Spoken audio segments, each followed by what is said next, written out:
সূরা ইখলাস কখন পাঠ করলে সাথে সাথে ফলাফল পাবেন? ভালো করে বুঝেন।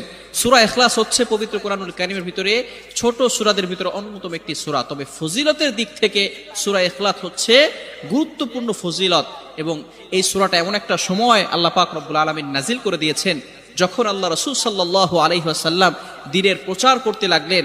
এমন সময় আল্লাহ পাক রব্বুল আলামিন এক আল্লাহর দাওয়াত দিতে লাগলেন।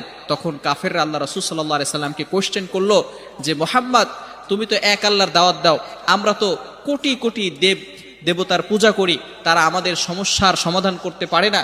তুমি যে আল্লাহর দাওয়াত দাও সেই আল্লাহ কয়জন এবং সেই আল্লাহর সন্তান আছে কিনা?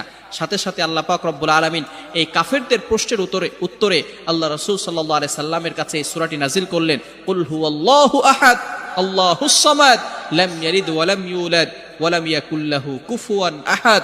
আল্লাহ পাক রব্বুল আলামিন এক, অদ্বিতীয়।